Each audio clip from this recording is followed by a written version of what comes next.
เอ้ยไกลแล้วอีกโคนึงบาทนึงอีกตาฟ้าคนนี้มันแน่นไล่เนี่ยเขาตาเอาแอคท่าเด้ก้อนอยู่บนใบไม้ที่แดงๆนะเป็นอะไรกันเลยเนี่ยข่ายอยู่ทั้งคนละข้างในทั้งคนละเนี่ยที่ขึ้นในบ่อปัญหาทั้งไอ้เป็นมาสิได้ไล่สำเร็จทุกคนเบิ่งกันเลยต้นซาปาฮัลโหลอนุฮัลโหล3 คนเนาะโคตรใหญ่เป็นไงบ่มันจะหวานนี่มีกระแดกปะหวานแล้วก็ฟัดๆโอเคมาบังสบายดีทุกคนที่กำลังติดตามมักส้มนอนอยู่ตรงนั้นครับเข้าสู่ช่องอาคาน้อยเนาะณตอนนี้เราอยู่ที่ป่าเนาะป่าภูยาคาแห่งเมืองแขวงบ่อแก้วโดยจะเป็นป่าที่ว่าอุดมสมบูรณ์แล้วก็เป็นป่าที่ว่าบ่มีผู้คนข่อยมารบกวนเท่าใดเป็นพื้นที่ที่ว่าป่าอุดมสมบูรณ์มาแต่ดึกดำบรรพ์เห็นบ่อต้นไม้ใหญ่ๆคือมือนี้เรามาหานี่อย่างก่อต้นซา1,000 ปีเดี๋ยวมันจะเกิดขึ้นตามภูสูงแบบนี้เนาะตัวนี้ภูสูงจากระดับน้ำทะเลประมาณ 2,600 หรือว่า 1,600 ไม่แน่ใจเนาะประมาณ 1,600 เนาะค่อนข้างสูงเลยทีเดียวเนาะแล้วก็จะเป็นเขตที่ว่าสงครามในสมัยก่อนเด้อเนาะสมัยอเมริกาเข้ามาเนาะว่าไงคือสมัยลาวตกเป็นสงครามเย็นของระหว่าง2 มหาอำนาจก็คืออดีตสหภาพโซเวียตครับอเมริกาเนาะเขาก็ใส่คนลาวเขานี่เป็นเครื่องมือในการเฮ็ดสงครามเย็นนะก็เลยว่าจะมีแบบว่าสนามบินเก้าอยู่ตามนี้แล้วก็จะมีสนามบินเก้ามันอยู่เทิงภูพุ่นเนาะพูนมันมีหญ้าบ่มีต้นไม้ขึ้นแบบนี้เลยเนาะพุ่นนะเราจำแบบดินพันกันละตามนี้ก็จะเป็นแบบว่าบอลทีข่มลบไฟหรือว่าแบบว่าบอลสู้ฮบของมันคนในสมัยก่อนนะเห็นบ่เห็นห้องห้อยนี่เห็นเป็นห้อยนี่คืออันเด้อสมัยเขาต่อสู้กันเนาะเห็นบ่เป็นโคมลมลบไฟหรือว่าเป็นพื้นที่ที่แบบบ่มีผู้คนเข้ามาเท่าไหร่แต่มื้อนี้เข้ามาเบิ่งต้นซาปา1,000 ปีนี่เสือว่าอยู่ตามใต้ดินทั่วอันประมาณนี้เนาะ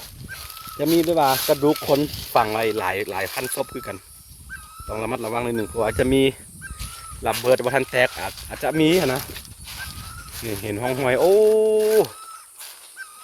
กว่าซีมีแบบนี้เนาะบ้านเมืองที่สงบแบบนี้ต้องใช้เวลาหลายเห็นบ่นี่โขมด้วยนี่เด้อแบบพุดยาวๆไปเลย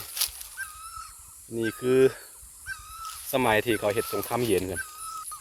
ต่อสู้กันได้ว่าเป็นพื้นที่ที่ได้ว่าเป็นป่าไม้อุดมสมบูรณ์พวกพืชหายากสัตว์หายากเนาะอยู่กองไว้นี่หมดเนาะน่าจะเป็นเขตเดียวนี้ที่ยังลงเรืออยู่ทั้งอันนั้นเป็นพื้นที่ที่กว้างโอ้พี่น้องเอ้ย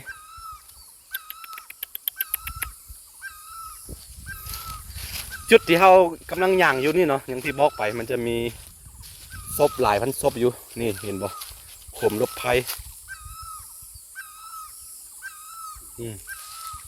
หามานำทีมงาน5 คนเดือนหนึ่งจังหวะขาค่อยมีปัญหาก็เลยวันนำมาทัน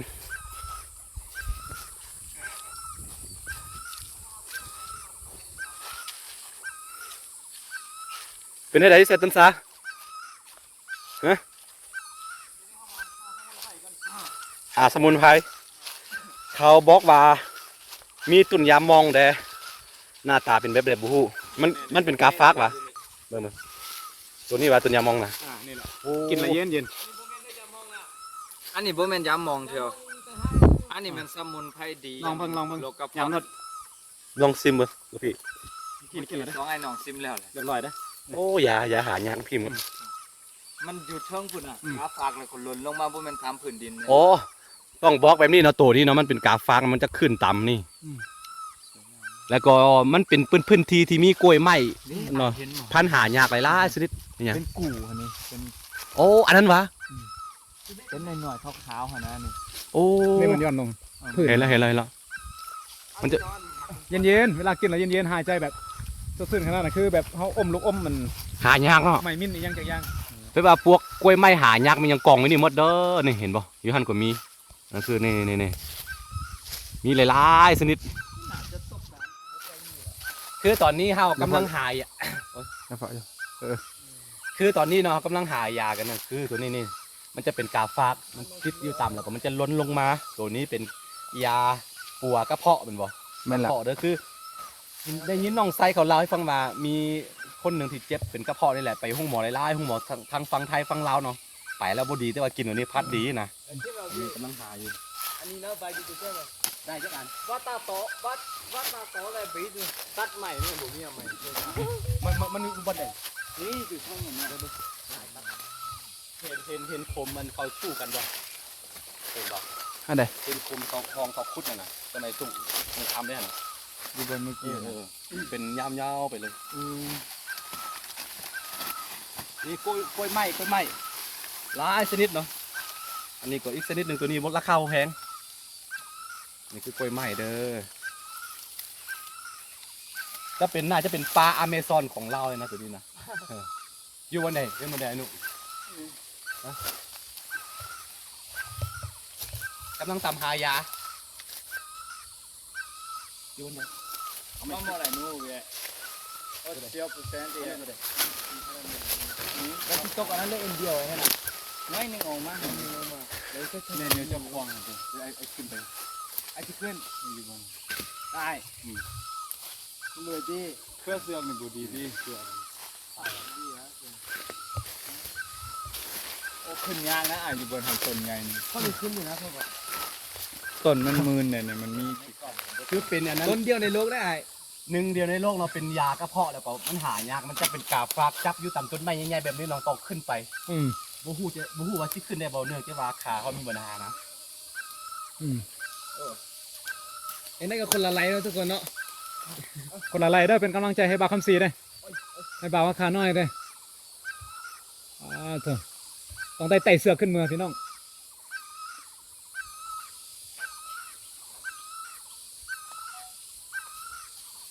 เอากำลังคันกำลังขึ้นไปแล้วเนาะนี่เนาะเอบีเป็นตากองให้เนาะเดี๋ยวนี้ รู้ทุกคนฮันพี่น้องเบิ่งไหมฮันตอนนี้ไอ้อาคาน้อยเพิ่นกำลังขึ้นไปทุกคนเป็นตาญาณลี่ต้นไม้ก็สูง ได้อย่างสุดเลยคือว่า ใหญ่ต้น เพียงอนาเท่ากับในพังปลาแท้ๆพี่น้องเอ้ยขึ้นได้เฉยนี่เป่าไม้เฮาสิขึ้นไปเอาอนานี่นะอนาแบบว่าตัวสมุนไพรตัวเมื่อกี้น่ะอยู่เทิงนั่นแหละบันนี้แหละถ้าเบิ่งเด้อยาวๆ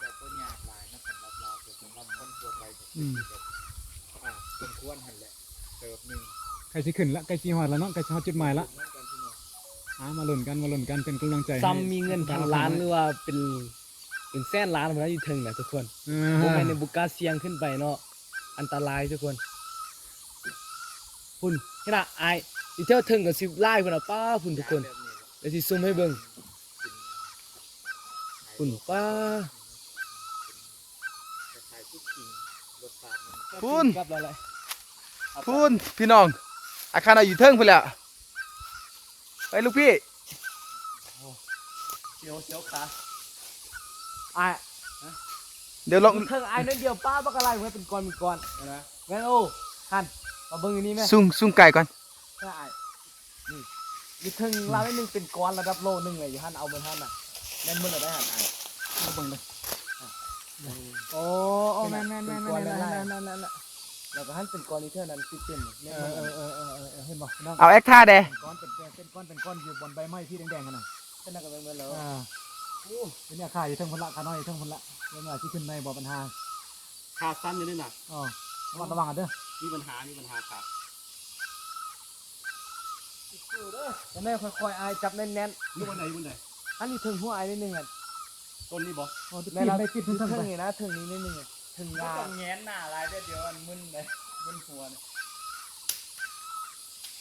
เดี๋ยวได้ที่ตกไว้นี่น่ะไม่เอานะ แต่ธรรมดาเนาะ ลองส้มเข้าไปฝุ่น เดี๋ยวคุณจะซุ่ม หายา ไก่หายาเบิ่งก่อนเดี๋ยวจะ บ่ซุ่มอันน้อยนะคนตัดไม้เนี่ย ต้องใช้ล่าคนเลย นี่ตัวนี้แหละยาพี่น้องนี่ตัวนี้แหละ นี่ไก่ฮอดแล้วเดี๋ยวบอก นี่ พยายามซุ่มให้เบิ่ง นี่ตัวนี้แหละ นี่พี่น้องอันเป็นหัวขาวๆหั่นเด้ คือกับกาฝากนะ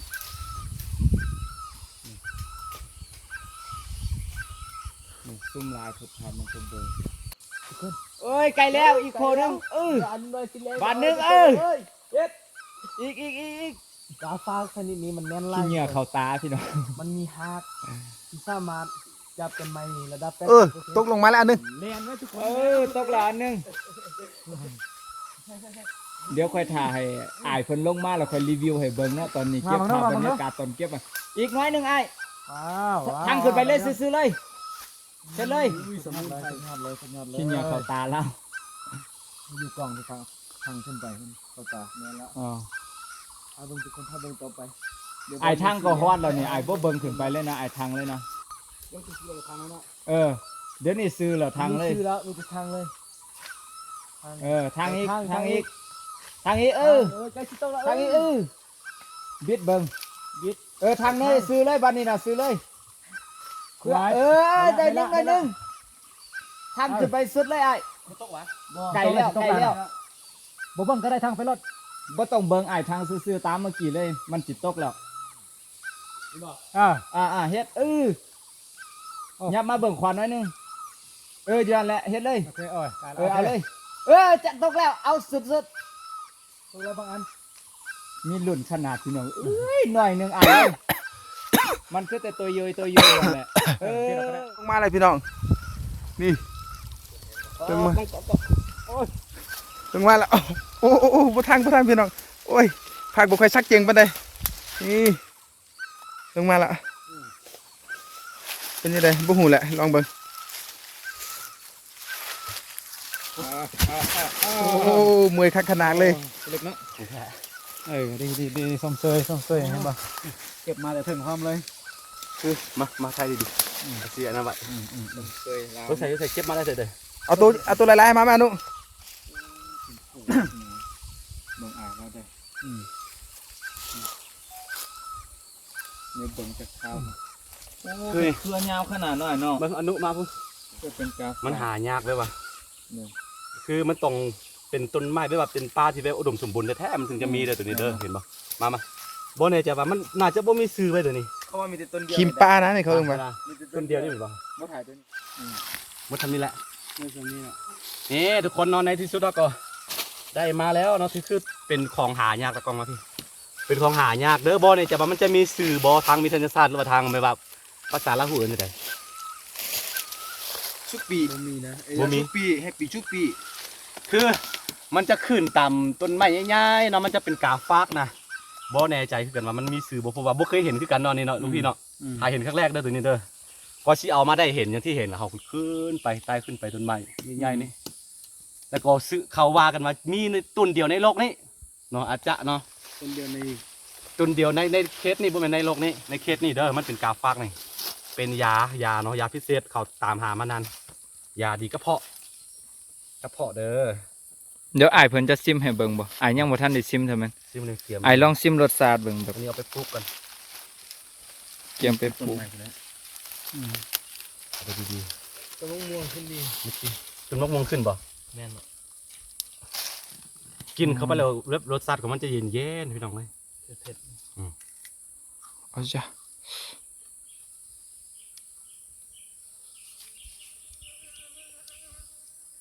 ออกดังเลยแม่น่ะ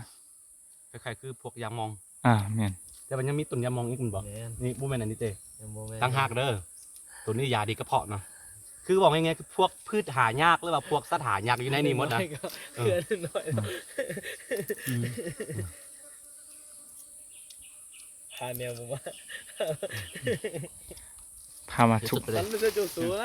ที่จะพาทุกคนมาเอามาคิดตัวเพื่อนยังใช่ไหม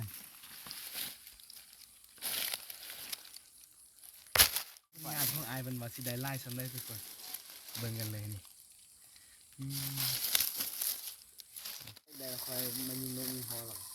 นี่เฮาแบ่งกันเนาะแบ่งกัน3 4 5คนนี่นะเลยพวกเราทำนี่อันนี้เฮาสิไปต่อยอดนี่นี่นะ น้องก็ได้น้อยนึงตัวนี้มีหากน่าจะปลูกได้อยู่ บ่แน่ใจว่ามันสิขึ้นบ่ บ่มีกระปุกใดไอ้ ได้ปะ เอาเอง แต่ว่าปลูกตามต้นไม้เด้ไปเกาะเนาะ เอาไปมัด มัด ตาฝากเนาะ กาฟาก น้ำตลอด มันอยู่กาฟากแต่กว่าสิได้มาโอ้เกือบตกแล้ว เจียวใส่ เพราะว่าต้นไม้ชนิดนี้นี่มันมีดินอยู่นั่นนะมีดินอยู่นั่นประมาณ1.3%นี่ดินมันเนาะ เดี๋ยวมารีวิว โอเค ดินอยู่นั่นทุกค อัน น นี้จะเป็นการมาตามหายาสมุนไพรเนาะยาดีกระเพาะเด้ออย่างที่ค่อยอธิบายไปเมื่อกี้เนาะเขาไปห้องหมอแบบว่าหลายๆบอลนะบ่ดีแต่เอามากินอยู่นี่ดีแมันบ่นุบ่ดีเด้อหายากเราสิไปปลูกเนาะถือว่าเป็นกันมาด้วยว่า โอ้เขาออกจากบ้านมาประมาณ25กิโลถ้าคิดว่า40กิโลบ่ฮอดเอาเบิ่งหลายๆเบิ่งแล้วแบบว่าเขาเช็คมารายละเอียดหรอกประมาณ25กิโลมาถึงจุดนี้แต่มาฮอดที่ก็ประมาณ30กิโลมีอยู่มาฮอดนี่30กิโล อั เนาะ นนี้เขายังสิพาทุกคนเดินทาง ไปหายาอีก ต้นสาใหญ่เนาะหรือสิไปเก็บเพราะว่าต้นสาใหญ่มันก็สิมีรสชาติแบบ แม่น บ้านบ้าน มันหวานเนาะตอนนี้ก็ ๆ3,000 ปี เย็นๆตัวนี้เผ็ดๆเย็น แล้วก็สิพาทุกคนแบบไปดมกินต้นไม้ที่มันคือต้นยามองเลยทุกคน ๆโอเค แล้ว โอเค มันมีต้นยามองอีกเดี๋ยวคนเดี๋ยวเจอ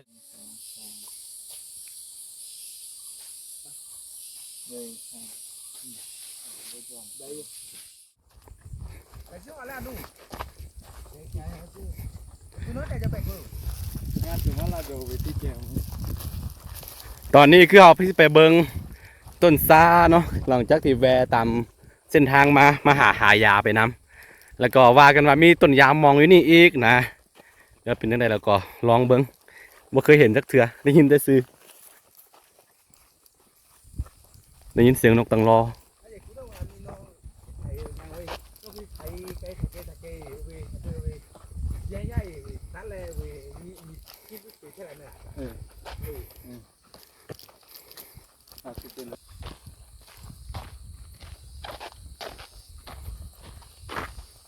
กันสั่นทำได้เรื่องเลยเนาะ ได้เลยโอ้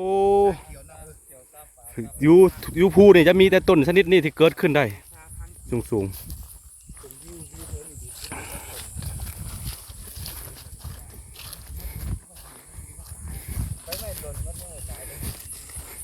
มีแต่ต้นเดียวเลยเนาะมีแต่ อืม ต้นไม้ชนิดเดียวเนี่ย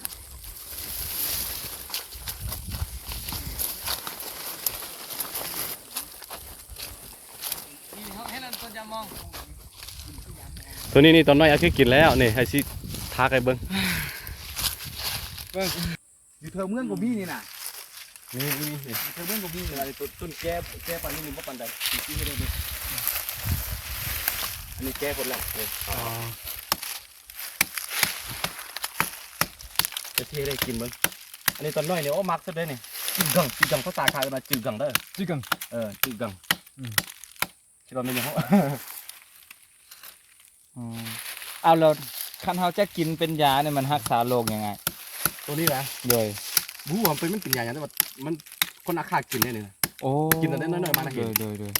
กินแบกคนเฒ่าเขากินไหมไง แล้วก็ เกี่ยวกับดำมันตี เที่ยวมาก โมเมนต์เป็นยา แต่ว่ากินมันนี่คือกับยาหมองเลยน้องอนุเพิ่นว่าส่วนมา นี่กินอันนี้นี่ อ๋อกินตัวอันอ่อนๆหั่น มันจะเอาวัน อื้อหือ โอ้ เป็นจังได้อาย ๆก็หวานนั่นสิไอ้เบิ้งบ่เสือน่ะ ว่า หวานแล้วมึง ตาลอยเลย ไม่นะทุกคนมันวัน เอบี้น้องจ่ามาล่ะ กินอันนี้ ที่จะลองยา เอาเลย ที่จ่า กินอันนี้เนี่ยนุ้ยเห็นบ่ทายไปบ่มันจะหวาน อืม นั่นนี่ก็ได้ปะ หวานแล้วก็ฟัด โอเคลองเบิ่งต้องซิมหน่อย อืม ต้องซิมแล้ว นี่ลองบ่เป็นยา โอเคลองเบิ่งเนาะลองเบิ่งอาคารน้อย นี่ลูกพี่ ได้อายจมกิน เบิ้งเลยนะพี่ลูกพี่ลองเบิ้ง ปาดๆเนาะ ฟาดกับหวานเลย แห่นเลยบ่อ้ายลองฮักแล้วก็แห่นแบบให้ได้อรรถรส ตลก โดย อ๋อ เอาชิ้นเล็ก ลองเหมือน เอบี้ลองไหม ลองเบิ้งลอง กินได้เลยพี่น้องพี่ ได้ เอาให้ 0% เศร้าแหละ ยามัน ก็ดี อยู่แหละ แบบลอกอีก ยายพันปีนั่นป่ะนี่ป่ะ ในที่สุดเฮาก็มาถึงนี่คือต้นซาเด้อทุกคนเด้อภาพที่เห็นนี่คือต้นซาเด้อโอ้โคตรใหญ่ต้นซาปลาพันปีกว่ามันสิใหญ่เติบโตแบบนี้อย่างที่ค่อยอธิบายไปเนาะถ้าเป็นต้นซาเนี่ยซ้ำมันสิใหญ่ซ้ำนิ้วมือนะต้องใช้เวลาอย่างน้อย10 ปีอันนี้เห็นบ่ฮัลโหลต้นซา ถ่ายเรือมาซะมันแน่ใจเรือ แม่นแล้วเอาโอ้ทุกคนเอ้ยกว่ามันสิใหญ่ทำนี่นี่ต้องใช้เวลาเท่าไหรฮัลโหลค่อนข้างไปปะค่อนข้างใหญ่ลองไปอมเบิ่งดู2-3คนไปอมเบิ่งดู ไปจักคนดี โอบกอดเบิ่งมันโอ้เอาแม่ จะอุ้มให้เบิ่ง อนุไปอมเบิ่งมาพี่น้อง ต้นซาใหญ่แล้วก็มีกล้วยไม้เกิดขึ้นบักหลายๆอยู่ต่ำอันนั้นมันหักเอาบ่มันหักตามกิ่งของมันโอ้ต้นซาเห็นปะ คนดีว่ะ ต้นซาปลาฮัลโหลอนุ โอ้3คนตาม ฮัลโหล3 คนเนาะ Amazing 3 คน โคตรใหญ่ กา ต้นซาปา มีกาฟักเกิดขึ้นหลายกว่ามันสิเติบโตแล้วกว่ามันสิมีพวกอันกล้วยไม้มันยังเกิดขึ้นมันต้องใช้เวลาโดนโอ้ ต้นนี้ก็แม่นเนาะต้นน้อยเนาะนี่คือต้นลำไยเลยนี่ นี่ตัวนี้คือต้นเงาะ ไป ปลา แล้วไปแล้วกะเมื่อยสุดอันนี้ ต้นเงาะปลา ไปก็ต้นไม้ละซื่อๆนี่ โอ้โมเป็นต้นไม้ละล่าเลยอยู่พี่ท่าก็ได้ท่านะ ซองยากได้ต้นหน่อย โอ้อันนี้ก็มีคือกันในตัวอันเฮาไปเก็บเมื่อกี้น่ะยานะบ่แม่นวะ แม่นหรอวะอ้าย แม่นวะ แม่ขายไว้เทิงอ่ะน่ะ มียาบ่โอ้แม่นแต่ว่ามันคือจะเป็นได้สะสมมือ คือตอนนี้เฮาสิไปหาอีกต้นซาปาอีกเนาะต้นซาปามันเกิดขึ้นเองตามธรรมชาติเด้อตั้งแต่พุ่นเนาะศตวรรษที่เท่าใดละบ่ฮู้อายุเป็นพันปี400-500 ปีขึ้นมาหมดนี่ตอนนี้เจ้าถิ่นน้องไซล่าเขาพาไป คือเบิ้งสิ่งเดียวก็แบบแป๊กหูแป๊กตาไปหมดสำหรับตัวนี้เนาะนี่ก็เห็นปะนี่เขาเอิ้นว่านี่ก็ดอกคาปลา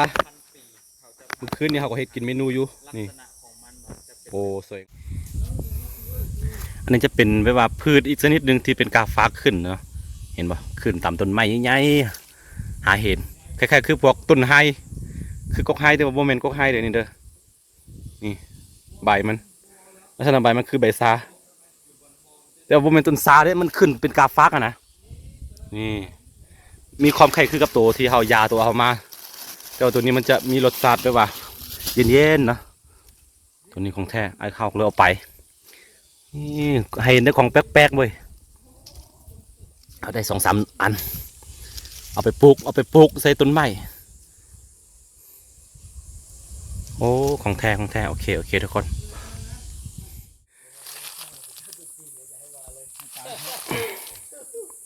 คือทุกคนในเส้นทางที่เรา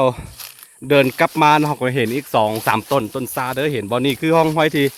ชาวบ้านเขาเห็ดไม้ไกลไปขึ้นไปเก็บยอดของมันเนาะเพราะว่ามันอย่างซาปลาค่อนข้างราคาแพงคือกันนี่เห็นบ่โอ้ต้นนี้ก็เป็นต้นซาปลาแล้วก็เห็นบ่นี่ก็แมนอันนี้ก็แมนเนาะรู้สึกว่าพืชที่เป็นกาฟักเนาะขึ้นตามต้นไม้ในหลายโดยเฉพาะมันกล้วยไม้เนาะเห็นบ่นี่ก็อีกนิดนึงกล้วยไม้ล้นลงมามันหักเนาะนี่โอ้สวยงามเป็นดินแดนแห่งซาปาเด้อเนาะตอนนี้บ่ท่านเป็นยอดนะบ่ท่านมีใบอ่อนต้องรอให้ช่วงหน้าฝนบ่ช่วงที่แบบนั้นเนาะโอ้เฮาสิเอาตัวนี้กลับไปเฮาได้พืชหลายๆชนิดเนาะกลับไปแบบพืชแปลกๆนะคือโดยเฉพาะเป็นยาตัวเป็นกว่าเป็นยากระเพาะนะเสื้อว่าหลายๆบนอาจจะบกมีเนาะโดยเฉพาะเป็นแบบอยู่ป่าของเขตนี่นะยังบ่มีแบบนักชีววิทยานะเข้ามาเนาะก็เลยว่าบางพืชบางชนิดก็ยังบ่ค้นพบหรือว่าบ่มีสื่อเขาก็เลยว่าลองเอาเก็บไปหลายๆไปศึกษาเบิ่งอันนี้ก็เป็นกล้วยไม้แต่ว่าบ่งามมันได้